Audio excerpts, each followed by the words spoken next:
We're going to get to our next one tonight, and that is Black Phone 2, a highly anticipated, I would say. Ethan Hawke is back.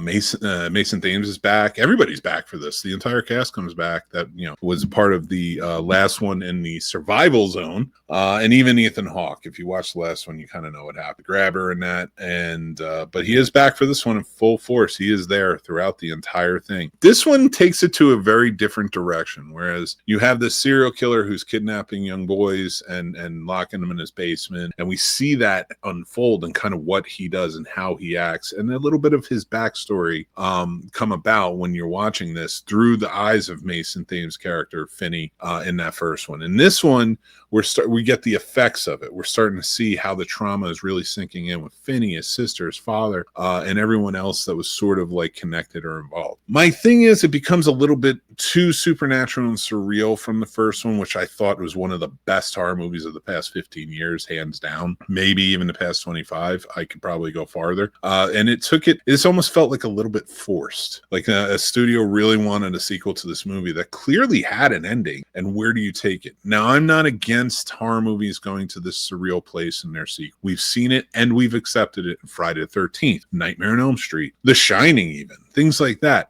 All movies which are carbon copied here in a big way. And there's a lot of green screen work to take to effect of that. Now, the movie takes place in Colorado. This one takes place at a camp in the Colorado Rockies that gets snowed in. Finney and his sister who are having visions and seeing the grabber, or phones are ringing and the grabber is calling them and such, and Finney is still afraid to pick up any phone, but he does, and he tells him he can't help him and hangs up immediately. What that means, or what for him, but like, I don't understand how that comes about. How does the grabber now able to connect with any phone, and not just the grabber, but past victims of the grabber as well can connect with any phone, but are also tied to this one phone that's at this camp. You find I don't want to ruin it for anybody or give a spoiler, but you do find out that the kids have a deep connection to this camp through their family, and the victims were connected to them in a weird way as well. It's all explained, and once you see it, you'll understand it, but I think it's flimsily explained, if that makes sense. Like, it's very thin, the explanation within the story. They also very much are trying to I don't want to say take from, but they're very inspired by, like, Nightmare on Elm Street. Like, that's basically what the grabber becomes. He's haunting them, Gwen and Finney, in their dreams, and he's coming after them, and he's using this phone in this camp, which they go to try and figure out what the connection is. And as they're doing that, they're being terrorized more and more. Gwen in her dreams is being taken around and cut. It's very Freddy Krueger-esque. And it almost at times, to me, one felt like, all right, this is a very Freddy Krueger type of moment we're getting. And I like that. I liked that in the Nightmare on Elm Street series. It does have this Dream Warriors type of feel to it as well. And I didn't mind it. My problem was the grabber the right choice for this? And if he is, I felt like you are really underutilizing Ethan Hawke, this amazing actor playing the grabber, and you barely get him, if that makes sense.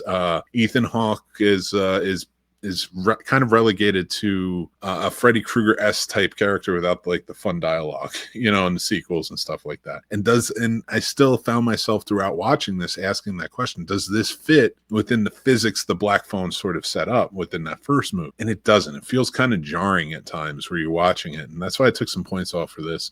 I think it's worth checking out, and if you look for a good horror film with good acting, you're going to get that in this movie. So go check it out in theaters.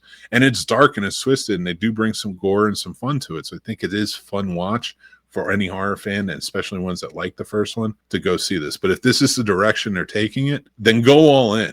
I feel like you've taken to in a more absurd place in the sequel, then go all in and continue on like that. And don't worry about what that first one was. Have it be something that kind of stands out, a la Halloween, things like that. But I would love to hear what you guys think. Sound off in the comments. Let me know. Let's discuss it.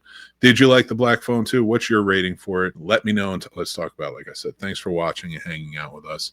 Again, all of my reviews are written reviews as well over on Substack or Letterboxd. You can check that out. I'm a little bit behind behind. I'm sorry. I don't use AI to write my stuff. So I'm going to dig a little bit at some people. But, I go all in and I'll get them all written and up to you very soon. So you can check those out as well. But yeah, let's get this party started, shall we? The man is here and I don't want him to just sit. He needs to come out and just be one with the rest of the group. How you doing, Sturdy Birdie? I've been better, I'll admit it. But I want to throw out the X for Xavier. I'll explain why on Tuesday when you tune in to Horrors Are Sturdy. But, I'm having a good day today. I have a pretty good day today. So I'll say that. Be positive. Well, I appreciate you being here, my friend. Hanging out, having a good old time. Appreciate you having me. Yeah, man. I appreciate you filling in. And, Paul being gone, I really needed somebody. And you stepped up. And I do appreciate it. Hell yeah. It's going to be fun. It's James most wonderful time of the year. It's Halloween. It's the most funnest time of the year. And before we get started,